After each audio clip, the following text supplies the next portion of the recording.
नमस्कार मित्रों, कैसे हैं आप लोग। आज हम आपसे बात जो करने वाले हैं कि योगी सरकार का जो बजट है वो 22 तारीख को पेश होगा। हालांकि अभी तक 21 तारीख की डेट दी गई थी, लेकिन अभी फिर से 22 हो गया है। पहले 20, फिर 21, फिर 22, मतलब डेट जो भी है सरकार के द्वारा ही घटाया बढ़ाया जा रहा है। उसमें हमारा इसमें क्या दोष है, क्योंकि हमने पिछला वीडियो भी डाला था, उसमें 21 तारीख का ही हमने स्क्रीनशॉट डाला था। लेकिन फिलहाल ये 22 तारीख को पेश होगा विधानसभा में। तो प्यारे मित्रों, यहाँ पर सबसे ज्यादा जो फोकस किया जा रहा है वो युवाओं को लेके किया जा रहा है। युवाओं के साथ साथ ग्रामोद्योग के लिए किया जा रहा है, यानी ग्राम से जुड़ी हुई चीजों पर फोकस किया जा रहा है इस बजट में। तो आज हम इस बजट के बारे में भी बात करेंगे। दूसरी हम बात करेंगे कि अब मैं देखता हूँ कुछ ऐसे लोग भी हैं जो सिर्फ जातिवाद करते हैं, और जातिवाद करना मुझे पसंद बिल्कुल भी नहीं है। तो आज हम सनातन परंपरा के बारे में भी बात करेंगे, क्योंकि देखिए जैसे कहते ना कि किसी का नहीं माइंड काम कर रहा है तो कहीं ना कहीं वो भटका हुआ है। तो मैं चाहता हूं कि उसको एक सही दिशा हम दिखा सके। अगर उसको समझ में आता है तो ठीक है। मैं ये चाहते कि सनातन कभी भी किसी को जातिवाद करना नहीं सिखाता, और हम चाहते हैं कि सनातन के ऐसे बहुत कार्य हैं जो कहीं ना कहीं हमें बहुत ज्यादा हिम्मत देते हैं और हमें बहुत सारी चीजों को सिखाता है। जैसे अगर मैं सनातन की बात करूं, पहली बात तो ये सर्व समाज को लेकर चलने वाला एक सनातन धर्म बोला गया है। दूसरी चीज, सनातन कभी भी किसी दूसरे को नहीं उकसाता है कि हत्या कर दो, ठीक है। तो जो सनातन है उसकी बहुत सारी अच्छी चीजें हैं जो कि हम लोगों के बीच में हमेशा रहती हैं, और कहीं ना कहीं हम लोग उसके बीच में अगर जी रहे हैं तो हम बहुत और सुकून और शांति से जीते हैं। ऐसी बहुत सारी चीजें हम आपसे आज बात करेंगे। वीडियो जरूर पूरा देखिएगा, क्योंकि हम ये जानते हैं, हम नहीं ये चाहते कभी कि जातिवाद हो। हम चाहते हैं एक समानता के साथ आप लोग काम करें, ठीक है। लेकिन ऐसा मत करो कि जिससे छवि खराब हो लोगों की और किसी के दिल पर ठेस पहुंचे। तो चलिए मैं बात कर लेता हूँ। योगी सरकार ने जो बड़े बड़े फैसले ले सकते हैं, वो फैसले ये ले सकते हैं कि भाई 9 युवाओं के लिए विचार कर रहे हैं कि 9 युवाओं को टैबलेट, लैपटॉप, स्कूटी, पिकूटी जो भी देना है वो तो सब देंगे ही देंगे। इसके अलावा रोजगार को लेकर के बहुत बड़ा मिशन है इनका। अब रोजगार कैसे देंगे मैं आपको बता रहा हूँ। रोजगार इन्होंने अभी जो G20 वाला सिस्टम चला था, जिसमें इन्वेस्टमेंट का काम स्टार्ट हुआ था, जिसमें बहुत बड़ी बड़ी कंपनियां आ रही हैं उत्तर प्रदेश के अंदर। तो भाई साहब जाहिर सी बात है, उत्तर प्रदेश में जब बड़ी बड़ी कंपनियां आएंगी तो रोजगार का मेला लगेगा, तो रोजगार ही रोजगार होगा।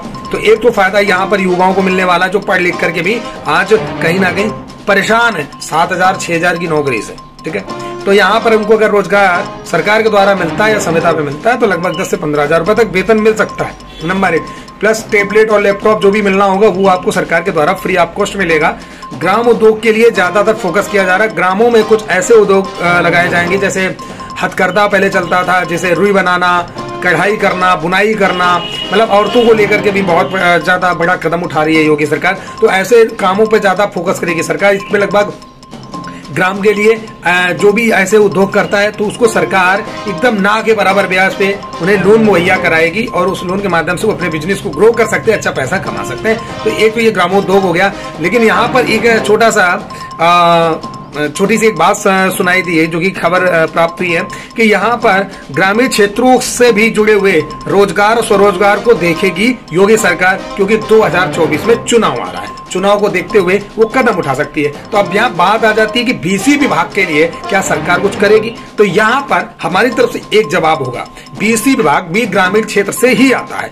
ये जिस दिन बजट पेश होगा उस दिन समझ में आएगा कि आपके लिए वो कर रही है या नहीं कर रही है। जहां तक अनुमान है कि कर सकती है, क्योंकि ग्रामीण क्षेत्रों का ये मामला है। तो चलिए मित्रों, ये तो हमने आपसे बात कर ली बजट से जुड़ी हुई। दूसरी हम बात कर लेते हैं मेरे प्यारे भाई, इसके सनातन के लिए भी हम पूरा एक प्रॉपर वीडियो बनाएंगे, लेकिन अभी टेम्परेरी बता दे रहा हूँ मेरे भाई। जैसे कि हमारे भाई ने एक स्क्रीनशॉट भेज दिया मेरे ग्रुप में, मेरे को बड़ा यार कष्ट हुआ। पता है क्यों कष्ट हुआ यार?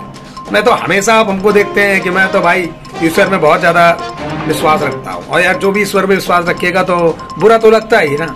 आए दिन तो देख ही रहे राजनीति हो रही कि रामचरित जलाया जा रहा है, रामचरितमानस जला रहे हैं, कि कुछ हो रहा है।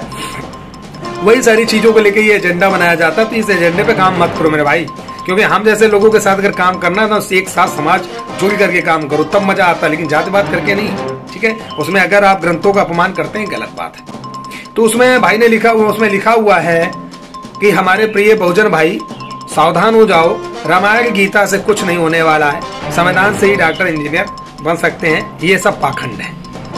अरे मेरे भाई, मैं जरा यार मतलब प्यार से समझाता हूँ, फिर भी आप लोगों को नहीं समझ में आता। ये बताओ आप लोग, मुझे एक छोटी सी बात, मैं आपको छोटे छोटे एग्जाम्पल दे रहा हूँ। आज हम लोग अगर सनातन धर्म में नहीं जी रहे हैं तो मेरे भाई आज हम लोग जो सेफ है, सुरक्षित है, और कहीं ना कहीं हम बहुत सारी आपदाओं से बच जाते हैं। आज आप देखिए, कहना नहीं चाहिए क्योंकि कष्ट होता है कभी कभी। आज जाने कितनी जगह पे कहीं भूकंप आते हैं कि जाने कितना क्या क्या हो जाता है। चाइना में आप चले जाइए, वहां पे तो देखिए कोरोना आया तो मौत का अंबार लगा हुआ था, समझिए मेरी बात को। तो ऐसे बहुत सारे कांड अन्य विदेशों में होते हैं, पर हमारी एक सनातन परंपरा है जो कहीं ना कहीं एक साधु संतों की जप तप तपस्या की ये धरती है, जहां पर बड़े बड़े राजा महाराजा पैदा हुए जिन्होंने जप और तप किया। आज हम उन सनातन का अपमान करें या उनके वेद शास्त्रों का अपमान करें, ये गलत बात, क्योंकि अपमान नहीं करना चाहिए।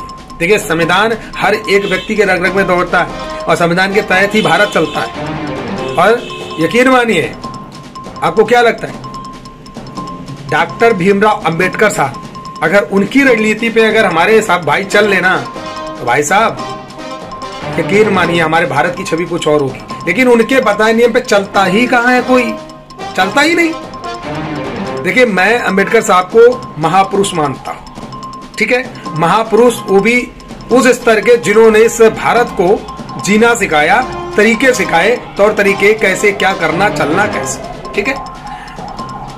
उनका सदैव सम्मान हमेशा हर आदमी करता और करता रहेगा, इसमें कोई शक नहीं है। जो लोग अगर डॉक्टर साहब के बारे में गलत टिप्पणी करता है तो मैं उसका खुद विरोध करूंगा, क्योंकि वो फिर, मैं नहीं मानता कि वो फिर सनातन प्रवृत्ति का व्यक्ति हो सकता है, सनातन से जुड़ा व्यक्ति हो सकता है। क्योंकि मेरे भाई एक बात बताइए, जो लोग, चाहे कोई भी व्यक्ति हो, चाहे वो सामान्य हो और चाहे वो ओबीसी हो, चाहे वो SC ST हो, कोई XYZ हो, कोई भी व्यक्ति अगर जातिवाद करता है तो ये सबसे बड़ा दुर्भाग्य होगा।